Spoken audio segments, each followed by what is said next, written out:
अपना वाइलूम बढ़ा ले और दरूद पाक पढ़े। अल्लाहुम्मा सल्ली अला सय्यदना मौलाना मुहम्मद मअदनी जूदी वल करम व आलिहिल किराम व इब्निहिल करीम व बारिक वसल्लिम सलातुम व सलामन दाइमन अलैका या रसूलल्लाह सल्लल्लाहु अलैहि व आलिहि वसल्लम। हस्बे मामूल हिंद की सरजमीन के अजीम रूहानी पेशवा फातहे अवध ताजदारे अवध शहीन शाही अवध मजहरे ईसा शहजादे शेरे खुदा सुल्तानुश्शुहदाए फिल हिंद हजरत सैयदे सालार मसूद गाजी जीनते बहराइच के चौखट से लगे हुए जर्रात को अपने माथे का ताज बनाकर एक मतला चंद शेर से दाखिले की इजाजत चाहो कि जो वापस होने वाले वक्त की रफ्तार बन जाऊं। आप अपनी आवाज मुझ तक पहुंचाएं, मैं अंदर का माल आप तक पहुंचाऊंगा।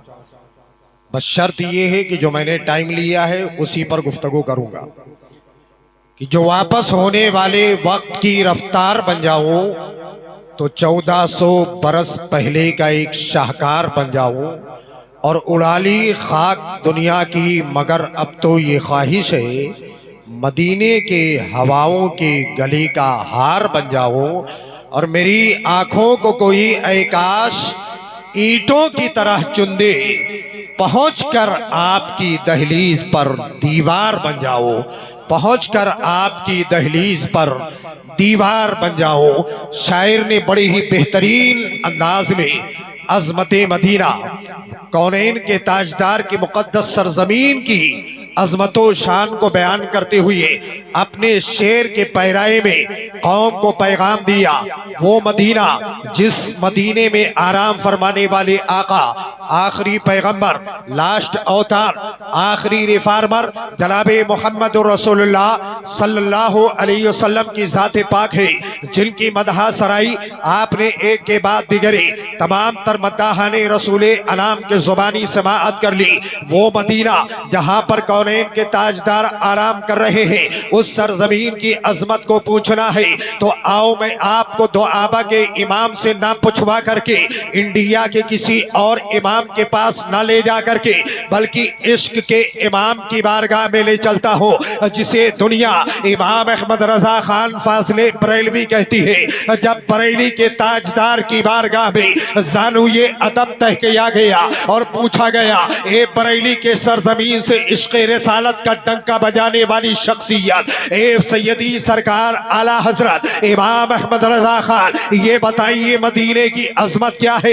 तो बरेली के मौलाना ने कहा था कि हमें हरम की जमीन और कदम रख के चलना, अरे सर का मौका है ओ जाने वाले वो मदीने की सरजमीन जिसकी अजमत और शान को बयान करते हुए बरेली के इमाम ने जब भी कलम उठाया है तो इश्क रिसालत में उठाया है। आज कल करके फेंको शायरों की तरह नहीं, किसी इनका चुरा करके उनका चुरा करके तखल्लुस और आखिर में अपने मक्ते का अपना नाम इस्तेमाल करते हैं। बरेली के इमाम ने जब भी कलम उठाया है तो किसी दुनियादार की तारीफ नहीं की है। आजकल के शायर किसी सेठ को देख करके उनके दौलत की बुनियाद पर शायरी करते हैं, किसी साहूकार को देख करके उनके जाहो जलाल को देख करके शायरी करते हैं। किसी का कलम उठता है तो हुस्न और गाल होते हैं, किसी का कलम उठता है तो उनके महबूबा के बाल होते हैं। लेकिन वाह बरेली के मौलाना, आपने जब भी कलम उठाया तो आला हजरत का कलम उठा तो नबी की पैदाइश को बयान किया, आला हजरत का कलम उठा तो नबी के रफ्तार को बयान किया। आला हजरत का कलम है नबी की पैदाइश है, आला हजरत का कलम है नबी का बचपना है, आला हजरत का कलम है नबी की जिंदगी है, आला हजरत का कलम है नबी के अंगुश्ते मुबारक है, आला हजरत का कलम है नबी के सीने अक़दस है, आला हजरत का कलम है नबी के भवे मुबारक है, आला हजरत का कलम है नबी के जुल्फ़ाए मुअम्बर है, आला हजरत का कलम है नबी के कदमे नाज है, आला हजरत का कलम है तो नबी की मीलाद है, और आला हजरत का कलम है तो नबी का सफर है। आला हजरत ने कलम उठाया तो हमेशा अपने नबी की तारीफ की। एक मर्तबा नवाबे रामपुर ने कहा था कि ए बरेली के मौलाना, आपके शायरी की धमक पूरे ऑल वर्ल्ड में महसूस की जाती है, जरा मेरे बारे में भी कसीदा लिख दीजिए। तो बरेली के इमाम ने अपने कलम को इशारा दिया, अपने कलम को हुक्म दिया, ए कलम लिख। कलम लर्जा पर अंदाम होकर के कहता है, ए नकी अली खान के बेटे, ए आशिक रसूल, ए आशिक सादिक इमाम अहमद रजा खान, अब तक के मैंने लिखा है तो किसी दुनियादार पे नहीं लिखा, अगर लिखा है तो आमिना के लाल पे लिखा है। आज क्या लिखूं? तो बरेली के मौलाना ने कहा, आज भी नबी की तारीफ कर। तो कलम ने लिखा था, कर उम्मीद है अहले दोवल रजा, पड़े इस बला में मेरी बला, मैं गदा हूं अपने करीम का, मेरा दीन पारा ए ना नहीं। मेरे मिल्लत के नौजवानों, मैं आपको जहन देना चाहता हूं, आज डॉक्टर बहुत सारे मिलते हैं, कोई MBBS है, कोई BOMS है, कोई डिग्री लेकर के आया है, कोई छोला छाप डॉक्टर है, लेकिन जो अजीम डॉक्टर होता है उसे या तो फिजिशियन कहते हैं, और पूरे बॉडी के अंदर कौन सी चीज डैमेज है इसकी अगर किसी के अंदर सलाहियत है तो उसे सर्जन कहते हैं। और हर दौर में सर्जन पैदा होते रहेंगे। जब जब भी इस्लाम के खिलाफ कोई बकवास करने वाला उठा है तो परवरदिगारे आलम ने किसी न किसी मर्दे कलंदर का इंतखाब फरमाया है। आइए हिस्ट्री ऑफ इस्लाम को पलटते हैं तो तारीख बताती है, जब नमरूद की नमरूदियत गर्म हुई तो नमरूद के ताबूत में आखिरी कील ठोकने के लिए रब ने इब्राहिम खलीलुल्लाह को पैदा फरमाया। जब फिरौन की फिरौनियत गर्म हुई तो उसके शिराजा को बिखेरने के लिए खुदावंदे कुद्दूस ने मूसा कलीमुल्लाह को पैदा फरमाया। और करीब से आप देखिए, जब अबू जहल की जहालत आम हुई तो उसके मद्दे मकाबिल में अगर किसी को रब्बे कायनात ने भेजा तो हम सब के प्यारे नबी मोहम्मदुर रसूलुल्लाह को भेजा है। और करीब से तारीख को पलटे तो जब इस्लाम के खिलाफ यजीद काम कर रहा था, कुरान के खिलाफ बकवास यजीद कर रहा था, तो रब्बे कायनात ने अली के लख्ते जिगर इमाम हुसैन को भेजा। और करीब से आप देखिए, जब नजदियत बढ़ रही थी, वहाबियत पनप रही थी, तो उनकी सरकूबी के लिए रब्बे कायनात ने इमाम अहमद रजा खान को पैदा फरमाया। इसी हिंदुस्तान की सरजमीन पर जब अकबर ने दीन इलाही कायम करने का ऐलान किया था तो उसके सर को कुचलने के लिए रब्बे कायनात ने मुजद्दिदे अल्फसानी का इंतखाब फरमाया था। और करीब आइए, आज के दौर से 2-4-10 महीना पीछे हट करके देखिए, जब तमाम दुनियाई हिंद के अंदर नबी की शान में गुस्ताखी की जा रही थी, नबी के खिलाफ बकवास किया जा रहा था, नबी के नामूस रिसालत पर हमला किया जा रहा था, नबी के नामूस पर आक्रमण किया जा रहा था, तो तमाम तर मौलवी खामोश थे। क्यों खामोश थे? ये नहीं कहूंगा कि उनके पास इल्म नहीं था, अगर वो खामोश थे तो अपने पेट परस्ती की बुनियाद पर खामोश थे।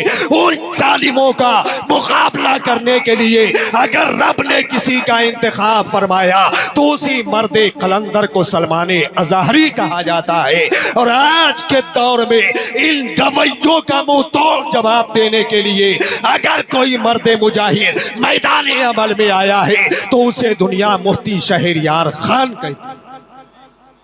मेरे मिल्लत के नौजवानों, शरीयत किसी के बाप की बपौती नहीं है, शरीयत आमिना के लाल की जागीर है। ये वो दीन है जिस दीन को फैलाने के लिए नबी कौनैन को पत्थर भी मारे गए, नबी कौनैन को लहू लुहान भी किया गया, शोबे अबी तालिब के अंदर नबी कौनैन को मुक़य्यद भी किया गया। ये वो दीन है जिस दीन को फैलाने के लिए रसूल हाशमी विकार सल्लल्लाहु अलैहि वसल्लम को ताइफ के मैदान में जालिमों ने जब नरगे में ले लिया, चारों तरफ से पत्थर बरसाए जा रहे हैं, चारों तरफ से पत्थर मारे जा रहे हैं। आमिना के लाल के जिस्म अक़दस से खून का फव्वारा निकलता है। कौनैन के ताजदार ने अपने घुटने को ताइफ के मैदान पर जैसे ही टेका, जमीन हिल गई, आसमान लरस गया। उस नबी ये कौनैन ने अपने दस्ते करम को रब की बारगाह में बुलंद किया। जमीन ने आवाज लगाई, एक खालिके कायनात, कहीं ऐसा ना हो जाए कि ये पैगंबर अपनी कौम के लिए बद्दुआ फरमाते, कहीं ऐसा ना हो कि इनके ऊपर भी अजाब मुसल्लत हो जाए। आसमान लरस के कहता है, एक खालिके कायनात, कहीं ऐसा ना हो कि ये पैगंबर ताइफ के लिए बद्दुआ फरमाते। लेकिन ज़मीनों आसमान को क्या खबर थी, ये कोई आम नबी नहीं, ये वो नबी है जिसे परवरदिगार ने वमा अरसलनाका इल्ला रहमतल लिल आलमीन का खिताब दिया है, जो पूरे कायनात के लिए रहमत बन करके आया है। जब नबी ये कौनैन ने दस्ते करम को रब की बारगाह में उठाया और आवाज लगाई थी, आँख से आंसू निकल रहे थे, पूरे जिस्म अक़दर से खून के फव्वारे जारी थे, नबी ये कौनैन की आंखें बरस रही थी।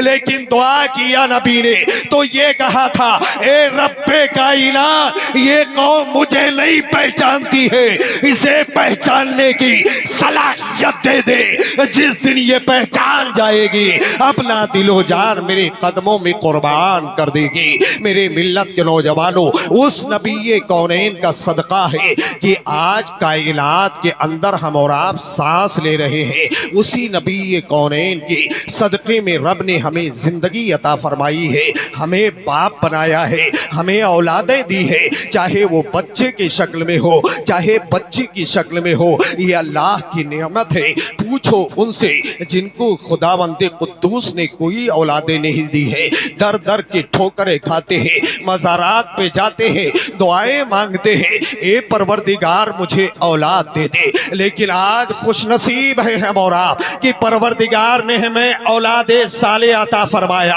और उस औलाद को रब ने जिंदगी अता फरमाई और ये मौका मिला कि आज नबी की सुन्नत अदा की जा रही है, नबी के सुन्नत पर अमल करने का वक्त आ गया है। तो जब नबी ने मेरी औलाद को जिंदगी दी और आज नबी की सुन्नत अदा हो रही है, तो इस मौके पर दुनियावी खुराफात नहीं होगा, अगर होगा तो सिर्फ नबी से मोहब्बत की महफिलें सजाई जाएंगी, नबी के जिक्र की महफिल सजाई जाएगी, नबी कौनैन से मोहब्बत का पैगाम दिया जाएगा, नबी कौनैन के उल्फत का दर्स दिया जाएगा। आइए मैं आपको बताता चलो, मैंने कुरान की आयत पढ़ी है, फन की हो माता बालको मिनन निसाई मसना व सुलासा व रुबा, दो दो तीन तीन चार चार औरतों से शादी करो जो तुम्हें अच्छी लगे, जो तुम्हें पसंद हो। ये ऐलान अतीकुर रहमान का नहीं बल्कि रब्बे कायनात का है। ये ऐलान मुझ गुनाहगार का नहीं, खालिके कायनात का है। लेकिन आज इंडिया के अंदर कुछ अक्ल के अंधे, कान के बहिरे ये कहते हैं कि हम दो हमारे दो, इसी में हमारी जिंदगी गुजर जानी चाहिए। क्या भरोसा, रब ने हमें दो हाथें दिए, दो पैर दिया, दो कान दिए, दो आंखें दी। अगर एक अपाहिज हो जाए तो दूसरे से हम काम ले सकते हैं। ये रब की अता है कि आज हमें सही सलामत रखा। रब चाहता तो गूंगा भी पैदा कर सकता था, अपाहिज भी पैदा कर सकता था, बहरा भी पैदा कर सकता था, अंधा भी पैदा कर सकता था। तो रब जो तुम्हें दे रहा है उसमें दखल अंदाजी की कोशिश मत करो। रब दे तो उसे लेते रहो, नबी कौनैन से मोहब्बत करते रहो। नबी कौनैन के सुन्नत के अदायगी के मौके पर ये महफिल रचाई गई है। आज बहुत सारे खुराफात शादियों में होते हैं, बहुत सारे दुनियावी चीजें शादियों में रस्म और रिवाज जारी है। आपको मैं ज़हन देना चाहता हूँ, आइए मदीने तैयबा की सरजमीन पर चलते हैं। उस सरजमीन पर चलते हैं जिस सरजमीन के अदब के ताल्लुक से तो बरेली के इमाम ने हमें बताया, लेकिन आओ मैं एक और इमाम की बारगाह में ले चलो जिसे दुनिया हजरत इमाम मालिक कहती है। हजरत इमाम मालिक मदीने तैयबा की गलियों में है। रोजाना मदीने की गलियों में चलते फिरते कुरान व हदीस का दर्स देते। इमाम मालिक फरमाते हैं कि मैं कुरान पढ़ाता, उसके औराक को उलटता तो इतना एहतियात करता कि कहीं पन्नों की झरझराहट की आवाज भी नबी के कानों तक ना पहुंच जाए। लेकिन आज दौर बिल्कुल अपोजिट हो चुका है। एक से एक अपने आप को मौलवी कहने वाले रब ने तौफीक दे दी है। अगर उमरा की या हज बैतुल्लाह की तो काबे के सामने खड़े होकर के सेल्फी लेते हैं। तुम आला हजरत के मानने वाले हो। आला हजरत ने जिस चीज को नाजायज कहा उस चीज को तुम उस सरजमीन पर करते नजर आ रहे हो जिस सरजमीन पर एक रकत पढ़ने का सवाब 1 लाख रकत के बराबर है। वहां अगर शरीयत की धज्जी उड़ाओगे तो तुम्हारा विकार खत्म हो जाएगा, तुम निस्तो नाबूद कर दिए जाओगे। आओ मैं आपको बताऊं, वही मदीना ए तैयबा की सरजमीन है। इमाम मालिक है। इमाम मालिक मदीने की गलियों से गुजरते हैं। गुजरते गुजरते आपके पैरों से कांटा चुभ जाता है। आपने पूरे जिस्म का प्रेशर उसी कांटे पे डाल दिया ताकि ये कांटा अंदर पेवस्त हो जाए। मैंने कहा वक्त के इमाम मालिक, ये कांटा तकलीफ देने वाली चीज है, ये कांटा परेशान करने वाली चीज है, ये कांटा मुसीबत देने वाली चीज है, ये कांटा मुश्किलात को दावत देने वाली चीज है। आखिर आप इस कांटे को अपने जिस्म के अंदर क्यों पिरोना चाह रहे हैं? वक्त के इमाम ने आवाज लगाई थी, अतीकुर रहमान रहमानी, अगर ये कांटा मेरे जिस्म के अंदर पेवस्त हो गया, इसकी दर्द से, इसके टॉर्चर से, इसकी तकलीफ से, इसकी शिद्दत से मेरा इंतकाल हो गया, मैं रब्बे कायनात की बारगाह में पहुंचा और मेरा रब मुझसे पूछ लिया कि ए इमाम मालिक दुनिया से क्या लेकर के आया है, तो मैं डायरेक्ट ये कहूंगा, ए परवरदिगार, न नमाज लाया हो, न हज्जो ज़कात लाया हो, तेरे हबीब के दर का एक कांटा लाया हो, वही मेरे लिए बख्शिश की जमानत बन जाएगी। वो मदीना जिस सरजमीन पर नबी कौनैन ने उम्र गुजारी है, गिरदो नवाहे मदीना में नबी के कदम पड़े हैं, वही मदीना है जिस मदीने की सरजमीन पर ज़माने ए रिसालत है हजरत उमर बिन खत्ताब के बेटे, जिन्हें दुनिया अब्दुल्ला इब्ने उमर कहती है। हजरत अब्दुल्ला इब्ने उमर के बेटे अब्दुल्ला, उमर फारूक आजम ने अपने बेटे को मुखातब किया और इरशाद फरमाया, अब्दुल्ला तुम आज ही अपने बीवी को तलाक दे दो। उमर बिन खत्ताब, वो उमर जिनका तुर्रा बोलता था, वो उमर जिनके इंसाफ का डंका बजता, वो उमर कि जो खत लिख दे दरियाए नील के नाम तो दरिया अपने को जारी होने से ना रोक सके, वो उमर कि खत पहुंच जाए तो बुढ़िया का तेल जमीन उगलना शुरू कर दे, वो उमर बिन खत्ताब जिनका नाम सुनकर के शैतान रास्ता चेंज करता है। उस उमर ने अपने बेटे अब्दुल्ला से कहा, आज तुम अपनी बीवी को तलाक दे दो।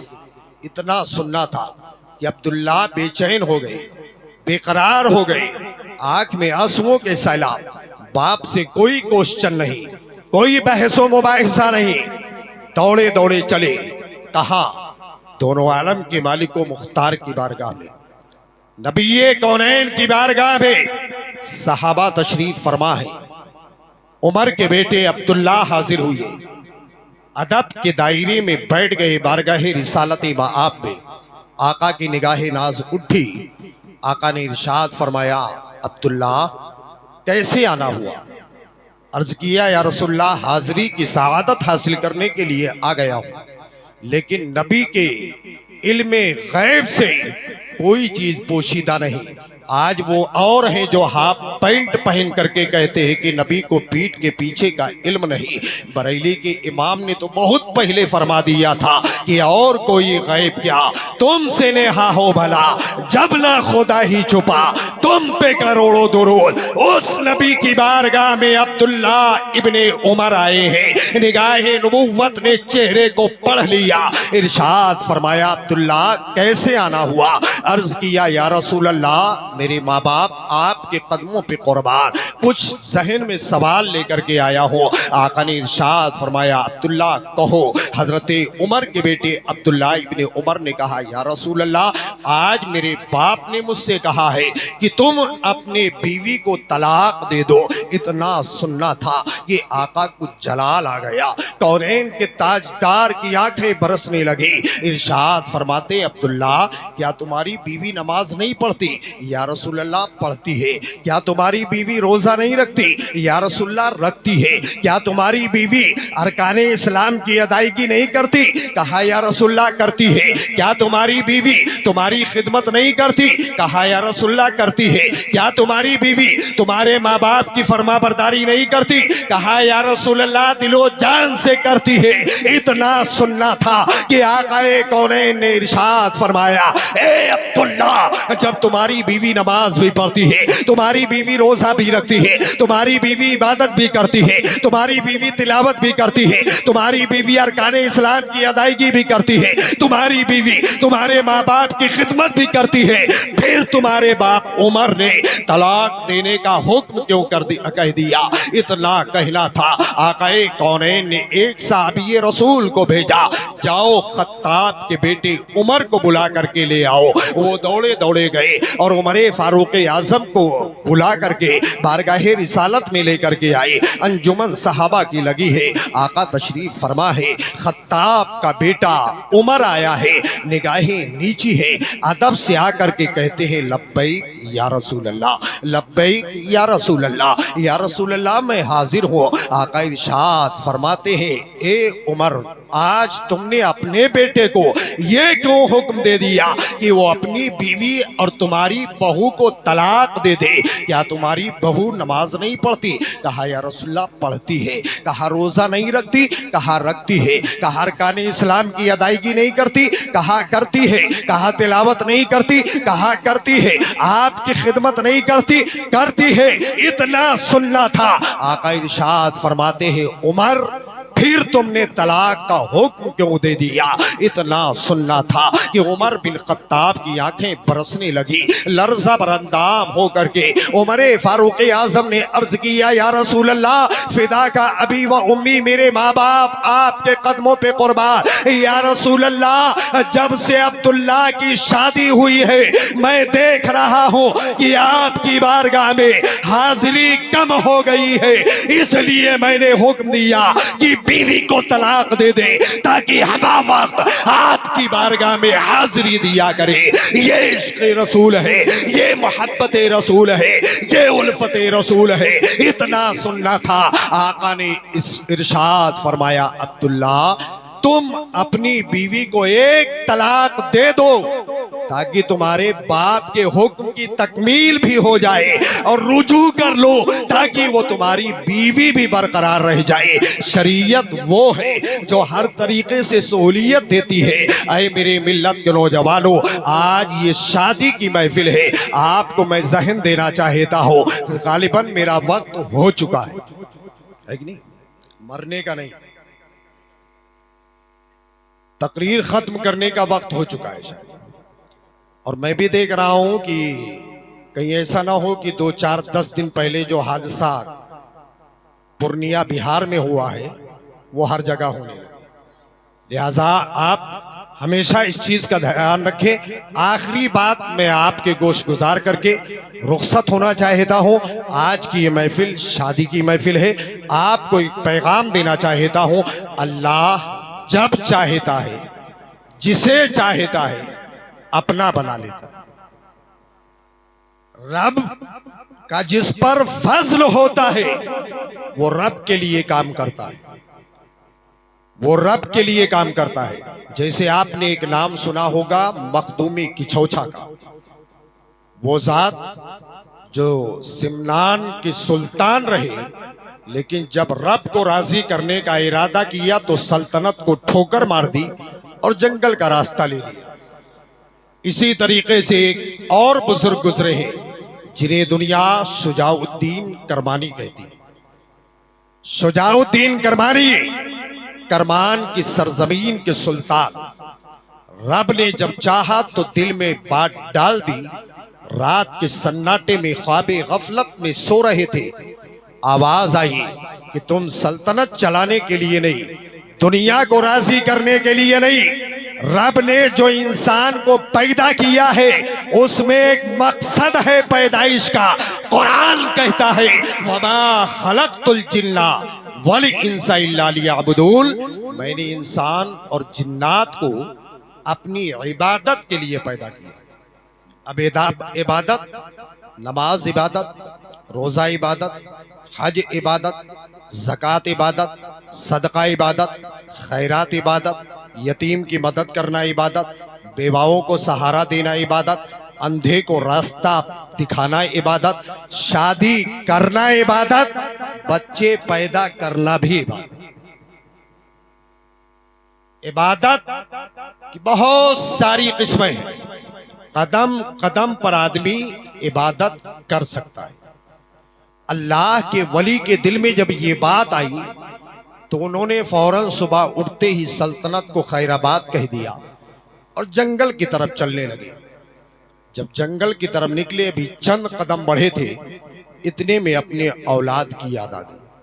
आज बाप मुंबई कमाने जाए, सऊदी कमाने जाए, अपने शहर को छोड़ करके दूसरे शहर का जब सफर करता है, पूछो अपने दिल पर किस तरीके से सब्र का पहाड़ लेकर अपने बच्चों को अल्लाह के हवाले छोड़कर मोहब्बत प्यार करके फिर वो सफर करता है। जब बच्चे की याद आई तो शुजाउद्दीन करमानी ने अपने घर के अंदर फिर दाखिल हुई और नन्ही सी बच्ची को गोद में उठाया। नन्ही सी बच्ची को गोद में उठाया जिसकी उम्र 6 या 7 महीने की है। दूध पीती बच्ची, बाप ने सीने से लगाया, मोहब्बत ने अंगड़ाई ली, ले करके जंगल चले गए। बच्ची को साथ लेकर जंगल गए शुजाउद्दीन करमानी। जब वक्त हुआ नमाज का, मुसल्ला बिछाया, इबादत करने लगे।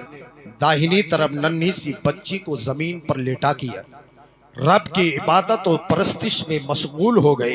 मैंने आलमी तसव्वुर में मर्दे कलंदर के दामन को पकड़ा और पूछा, ए मर्दे कलंदर, ये जंगल दरिंदों का है, ये जंगल भेड़ियों का है, ये जंगल जानवरों का है, ये जंगल शेरों का है, ये जंगल बिच्छुओं का है, ये जंगल सांपों का है। आप नमाज पढ़ रहे हैं, बच्ची बगल में लेटी है, हो सकता है कोई जानवर बच्ची को तकलीफ पहुंचा दे। जैसे ही मैंने इतना क्वेश्चन किया कि मर्दे कलंदर की रूहानियत ने आवाज लगाई, यतीकुर रहमान, अरे जो रब के लिए काम करता है, रब खुद उसके खानदान की हिफाजत किया करता है। मैं रब की इबादत कर रहा हूँ, रब मेरे बच्ची की हिफाजत करेगा। इतना जहन दे करके मर्दे कलंदर इबादत में मशगूल हो गए। इबादत पे इबादत होती रही, नमाज पे नमाज होती रही। थोड़ी देर के बाद बच्ची को जब भूख लगती है, भूख ने जब तड़पाया है, तो आज कोई भी भूखा हो तो वो आवाज लगाता है, हमें भूख लगेगी, हम बोल करके मांगेंगे, आपको भूख लगेगी, आप बोल करके मांगेंगे। लेकिन शेर खार बच्चा है, जुबान से बोल नहीं सकता, कैसे खबर होगी कि आखिर ये क्या मांग रहा है। लेकिन जब बच्चा रोता है तो बाप को कहे पता चले या ना चले, लेकिन माँ को पहले पता चल जाता है कि इस बच्चे को भूख लगी है। वो अपना पिस्तान पेश करती है, बच्चा नोश फरमाता है। लेकिन आज बाप के सामने बच्ची रो रही है, बाप का कलेजा तड़पने लगा कि आज बच्ची रो रही है, शायद इसे भूख लगी है। जंगल के चारों तरफ नजर दौड़ा करके देखा, कोई चीज खाने वाली मिल जाए जिसे मैं बच्ची को खिला सकूं। बच्ची नन्ही सी है, 6 महीना या 7 महीने की बच्ची है, जो दूध के अलावा कुछ नहीं खा पी सकती है। जब इतना गौरो फिक्र किया मर्दे कलंदर ने, तो एक दरख्त के करीब गए, एक पत्ते को तोड़ तोड़ा, दूसरे दरख्त के करीब गए, वहां के पत्ते को तोड़ा, तीसरे दरख्त के करीब गए, वहां के पत्ते को तोड़ा, और तोड़ने के बाद अपने मुंह में रख करके उन सारे पत्तों को चबाना शुरू किया। चबाते रहे, चबाते रहे, चबाते रहे। जब पत्ता गलने लगा, उससे जूस निकलने लगा, उससे अर्क निकलने लगा, उसी अर्क को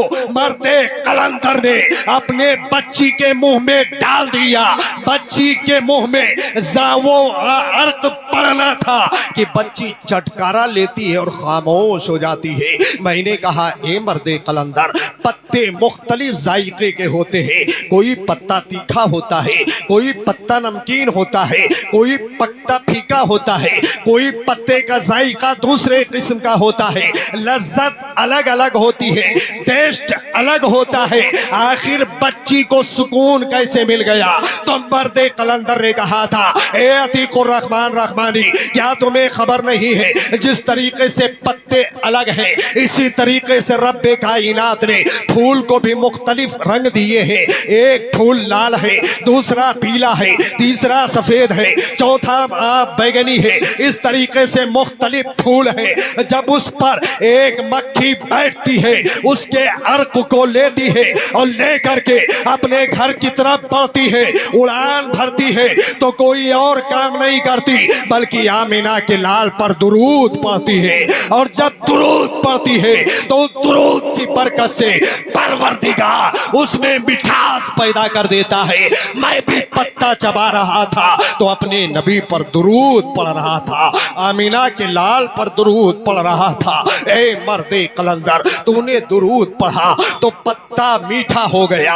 बच्ची को सुकून मिल गया, धीरे धीरे उम्र बढ़ने लगी। अब अतीकुर रहमान एक जुमला देना चाहता है। बाप नमाजी होगा, नन्हे से बच्चे के सामने अगर वो नमाज पढ़ने से पहले जब वजू के लिए पानी लेगा, बच्ची या बच्चा देखेगा मेरा बाप हाथ धुल रहा है, कुल्ली कर रहा है, नाक में पानी चढ़ा रहा है, चेहरा धुल रहा है, दोनों हाथ कोहनियों समेत धुल रहा है, मसा कर रहा है, पैरों को धुल रहा है, फिर मुसल्ला बिछा रहा है, फिर तो गाना अदा कर रहा है। 1 दिन, 2 दिन, 3 दिन, 4 दिन, 10 दिन, 20 दिन, 1 माह, 2 माह, 3 माह, 10 माह, 12 माह, 1 साल बच्चा बच्ची देखती रहेंगी, बाप नमाज पढ़ता रहेगा। तो जब उम्र बच्ची या बच्चे का बढ़ेगा तो वक्त आएगा तो वो भी पानी लेगी, वजू बनाएगी, बाप की तरह मुसल्ला बिछाएगी और नमाज पढ़ेगी। इसीलिए बाप नमाजी हो तो बेटा नमाजी होता है, बाप कारी हो बेटा कारी होता है, बाप परहेजगार हो बेटा परहेजगार होता है। क्योंकि जो फितरत बाप करता है वही फितरत बच्चे किया करते हैं। मर्दे कलंदर नमाज पढ़ता है, बच्ची देखती है, मर्दे कलंदर तिलावत करता है, बच्ची देखती है, मर्दे कलंदर दुरूद पढ़ता है, बच्ची देखती है। देखती रही, पढ़ती रही, उम्र बढ़ती रही, बढ़ते बढ़ते बढ़ते बढ़ते जंगल के अंदर वो बच्ची जवान हो गई। जब बच्चे की उम्र बढ़ती है तो माँ बाप की उम्र घटती है, बच्चा बढ़ता है, बाप मुस्कुराता है, ये मेरा सहारा तैयार हो रहा है, मेरे बुढ़ापे की लाठी बनेगा, मेरे बुढ़ापे में मुझे कदम ब कदम ले करके चलेगा। लेकिन आज का मॉडर्न दौर, जब तक के शादी नहीं होती है उस वक्त तक के लोग माँ बाप की अदब तो करते हैं, लेकिन शादी हो जाने के बाद माँ बाप का कोई ख्याल नहीं रखते। अरे मेरे मिल्लत के नौजवानों, बच्ची नमाज पढ़ने लगी, बाप देखता रहा, बच्ची तिलावत करती, बाप देखता रहा, बच्ची दुरूद पढ़ती, बाप देखता रहा। बढ़ती उम्र को देख करके बाप को सदमा सताने लगा, फिक्र लाहिक होने लगी कि अब मेरी बच्ची जवान हो रही है, बलागत की मंजिल पे कदम रखना चाहती है, और जब बच्चा या बच्ची बालिग हो जाए तो माँ बाप का फरीजा है कि अच्छे जगह रिश्ता देख करके उनका अक्द कर दे। ऐ मेरे मिल्लत के नौजवानों, माँ बाप की फिक्र होती है और तलाश में मुब्तला हो जाते हैं। बच्ची का रिश्ता हो या बच्चे का रिश्ता हो, माँ बाप तलाश में गौरव फिक्र करना शुरू कर देते हैं। इधर बच्ची की उम्र बढ़ रही थी।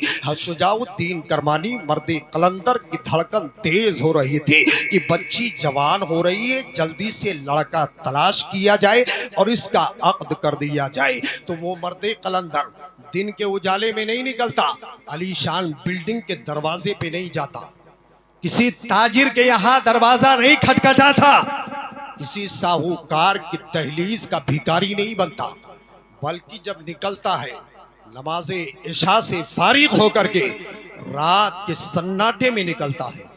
रात की तारीकी में मर्दे कलंदर निकलता, किसी रईस के दरवाजे पर नहीं जाता, किसी ताजिर के दरवाजे पे नहीं जाता, बल्कि अल्लाह के घर मस्जिद के दरवाजे दरवाजे जाता, मस्जिद के दरवाजे दरवाजे जाता।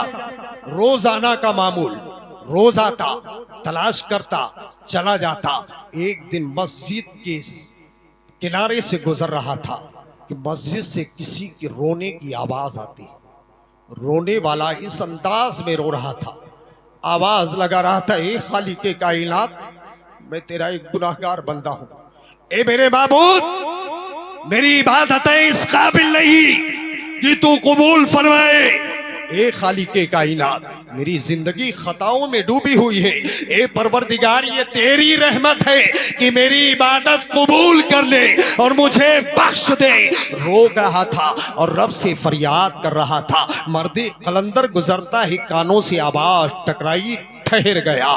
थोड़ी देर सिसकने की आवाज सहने मस्जिद में गूंजती रही। रोने वाला अल्लाह की बारगाह में रो रहा है, गिरिया बाजारी कर रहा है, आहोजारी कर रहा है, सिसकियां ले करके रो रहा है, दहाड़े मार करके रो रहा है। मर्दे कलंदर ठहरा रहा। थोड़ी देर के बाद रोने की आवाज बंद हो जाती है। मर्दे कलंदर की धड़कन तेज हो गई कि कहीं ऐसा तो नहीं कि रोते रोते ये नौजवान इंतकाल कर चुका है।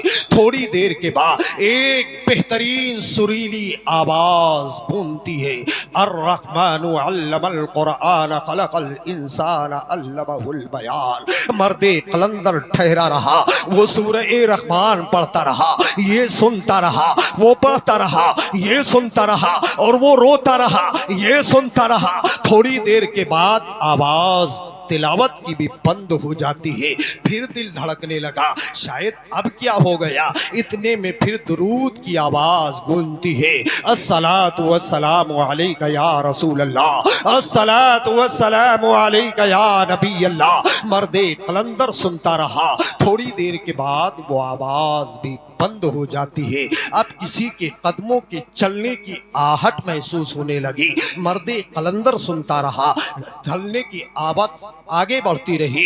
दरवाजे के करीब तक के कदमों की आहट आई। उसके बाद दरवाजा खुला। जैसे ही वो मस्जिद से बाहर निकलना चाहता था, आजकल के नमाजियों की तरह नहीं कि जब खुतबा देने के लिए मिंबर पर इमाम आ जाए तब जुमा के लिए तैयार होते हैं और जुमा पढ़ने के लिए जाते हैं, और मस्जिद में दाखिले की दुआ भी नहीं मालूम है कि दाहिना कदम रख करके हमें दुआ पढ़नी है और वापस आने समय बायां कदम बाहर निकालना है, ये भी खबर नहीं है। डायरेक्ट पहुंच जाते हैं और नियत बांध लेते हैं। लेकिन वो शरीयत का पाबंद नौजवान था, आशिक़े रसूल था, मुहिब्बे रसूल था। जैसे उसने कदम बाहर निकाला और दुआ पढ़ी, बायां कदम बाहर निकला है, इतने में मर्दे कलंदर ने कलाई को बाएं हाथ से पकड़ लिया और अपना दाहिना हाथ उठा करके मस्जिद की दीवार से टच किया।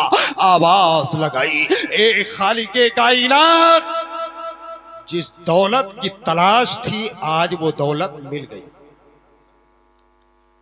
जिस दौलत की तमन्ना थी आज वो मिल गई।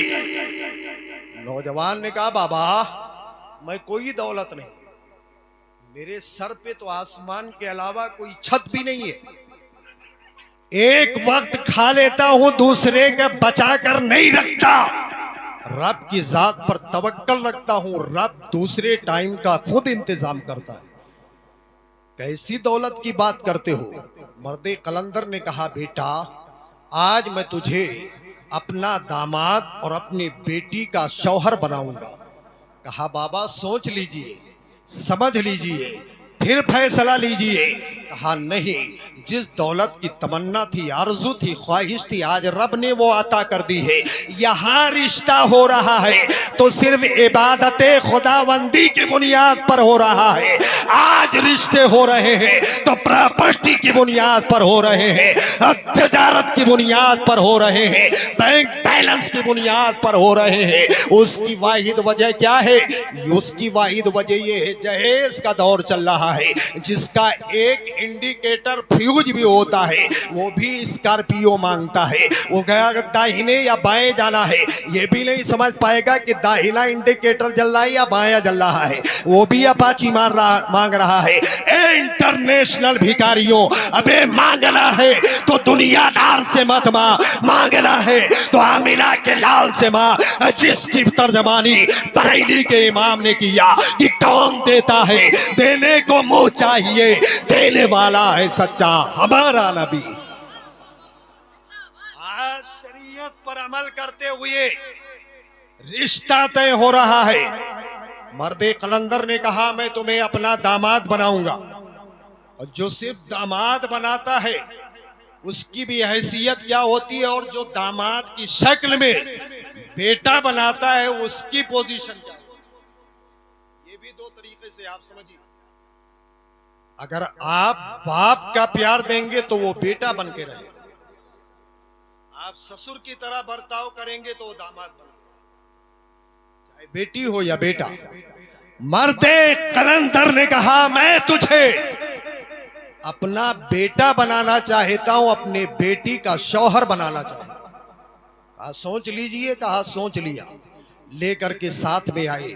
तारीख बताती है, फौरन रात की तारीकी में आसमान पे सितारे झिलमिला रहे थे, आसमान पे चांद चमक रहा था।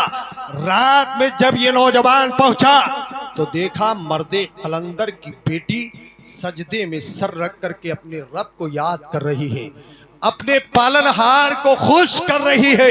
ये भी नमाजी था, इसने भी फौरन सजदे में सर रख दिया और रब की किबरियाई बयान करने लगा, रब की बड़ाई बयान करने लगा। जब सुबह का सफेदा नमूदार हुआ, नमाजे फजर का वक्त हुआ, मर्दे कलंदर चला, मस्जिद के अंदर पहुंचा। उसके बाद फिर अपने बेटी का रिश्ता उस नौजवान के साथ कर दिया, जिसकी हदीस मैंने पढ़ी, अन निकाह मिन सुन्नती फमन रगिबा अन सुन्नती फलैसा मिन्नी। नबी फरमाते हैं कि निकाह करना मेरी सुन्नत है। अब निकाह ऐसा पवित्र सुन्नत है जिसके जरिए एक घर दूसरे घर से मुलाकात करता है, एक शहर दूसरे शहर से मिलता है, एक गांव दूसरे गांव से मिलता है। और ये ऐसी सुन्नत है जिस पर अमल कर लो तो आपस में मोहब्बत पैदा हो जाती है, उल्फत पैदा हो जाती है। निकाह कर दिया, अपने बेटी को विदा कर दिया, रुखसत कर दिया। नौजवान मर्दे कलंदर की बेटी को लेकर के आया, एक दरख्त के नीचे पहुंचा। कहा, यही मैं रात बसर करता हूं। चारों तरफ से पर्दा तान दिया, उसके बाद पानी उठाया, वजू किया, वजू से फारिग हुआ।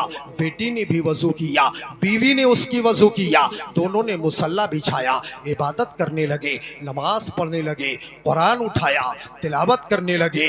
इतने में पूरी रात बीत गई। फजर का वक्त हुआ, फजर पढ़ा, ज़ोहर पढ़ा, असर पढ़ा, मगरिब पढ़ा, इशा पढ़ा। दूसरी रात आ गई, पूरी रात बीत गई।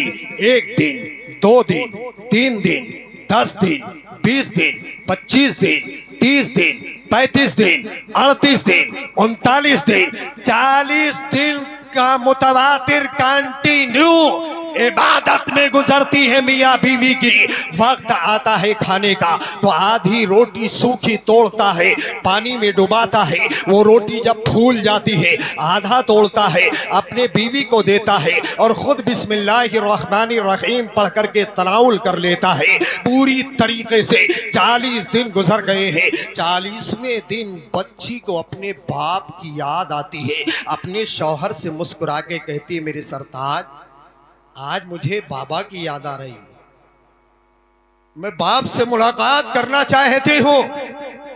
आज अगर मोटरसाइकिल ना मिले तो 40 दिन तो क्या 1 साल गुजर जाता है, नैहरे नहीं जाने देते है कि नहीं।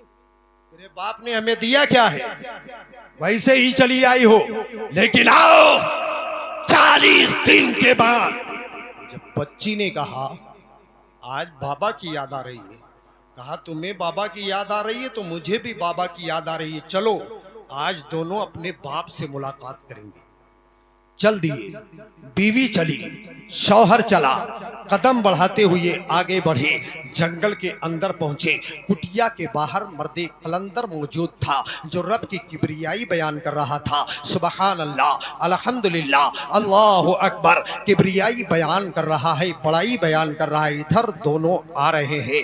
मर्दे कलंदर की निगाह उठी तो अपनी बच्ची पर पड़ी, तो 40 दिन के अंदर वो बच्ची इतनी कमजोर हो गई थी कि अपने शौहर के कंधे पर हाथ रख करके फिर चल रही थी। बाप का कलेजा फटने लगा। जिस अनमोल दौलत को मैंने दिन और रात मेहनत करके परवान चढ़ाया है, रात के सन्नाटे में खुद को तकलीफ दे करके अपनी बच्ची को तकलीफ से बचाया है, आज मेरी बच्ची पर कैसी मुसीबत आ गई है। जो चल रही है तो कदम लड़खड़ा रहे हैं, चल रही है तो सहारा लेकर के चल रही है। बाप आगे बढ़ा और बढ़ करके अपने बच्ची को सीने से लगाया और सीने से लगाने के पास पूछा मेरे लाल कोई तकलीफ है। कहा नहीं बाबा, रब का शुक्र है, रब का शुक्र है। कहा बेटी कोई बात तो है, बहुत कमजोर हो गई। कहा बाबा जान, जो रब खिलाता है पिलाता है ये उसकी नेमत है, चाहे सेहत दे, तंदुरुस्ती दे या कमजोरी दे, ये परवरदिगार ये रब की नेमत है। बाबा मुझे कोई तकलीफ नहीं इनके साथ। इतना कहते कहते बच्ची की आंसू निकल आए। जब आंख से आंसू निकले, मर्दे कलंदर के बाजू पर गिरे। मर्दे कलंदर ने देखा तो तड़प उठा, आगे बढ़ा, अपने बीवी के, अपने बच्ची के, शौहर के दामन को पकड़ा और कहा बेटा मुझसे कौन सी गलती हो गई जिस गलती की सजा तुम मेरी बेटी को दे रहे हो। मेरी बेटी कभी आंसू नहीं बहाई है, आज वजह क्या है कि ये रो रही है। कहा अपनी बेटी से पूछ लो। बाप आगे बढ़ा, कहा बेटी मामला क्या है, आखिर तेरे आंख में आंसू क्यों आ गए, तू रो क्यों रही है। बेटी ने भर्राई हुई आवाज में कहा बाबा इन्होंने सारी चीजें दी है, मोहब्बत भी दिया है, प्यार भी दिया है, उल्फत भी दिया है, खाने का इंतजाम भी किया है, इबादत भी साथ में किया है, लेकिन हे बाबा जो मियाँ बीवी के ताल्लुकात और हक है उसे 40 दिन हो गए इन्होंने नहीं अदा किया है। इतना सुनना था। मर्दे कलंदर के आंख में आंसू आए और फिर अपने बेटी के शौहर के पास पहुंचा और पूछा वजह क्या है। तो उस नौजवान ने कहा था ए बाबा आप करमान के सुल्तान रह चुके हैं, हो सकता है कोई ऐसी रकम आपके पास आई हो जो नाजायज रही हो, उसे आपने खाया हो, उससे प्लेट बना हो और प्लेट से फिर नुत्फा बना हो और ये बच्ची पैदा हुई हो, इसकी परवरिश आपने की हो, इसलिए 40 दिन तक के इसे मेहनत की रोटी खिला करके इसके पूरे जिस्म को मैं पाक कर रहा हूं ताकि दोनों के बीच में जब मुलाकात हो तो परवरदिगार कोई दुनियादार न भेजे, अगर भेजे तो गुलामे अहमद मुख्तार भेजे। ऐ मेरे मिल्लत के नौजवानों, जब ऐसी सीरत ऐसी सूरत होती है तब परवरदिगार कहीं मोहम्मद बिन कासिम को पैदा करता है, कहीं सलाहुद्दीन अय्यूबी को पैदा करता है, कहीं गरीब नवाज को पैदा करता है, कहीं आला हजरत को पैदा करता है, कहीं ताजुल शरिया को पैदा करता है और कहीं मसौली का ताजदार गुलजारे मिल्लत को पैदा करता है। बस शर्त यह है कि इश्क रसूल दिल में मौजज़न हो, परवरदिगार की रहमत तुम्हारी रहबरी करती नजर आती है। फिरोजा है दिल में जो शमए नफस, नसीमे सहरे गुफ्तार कहती है बस। तो बस मज़हब इस्लाम जिंदाबाद। आज का ये प्रोग्राम पाइंदाबाद।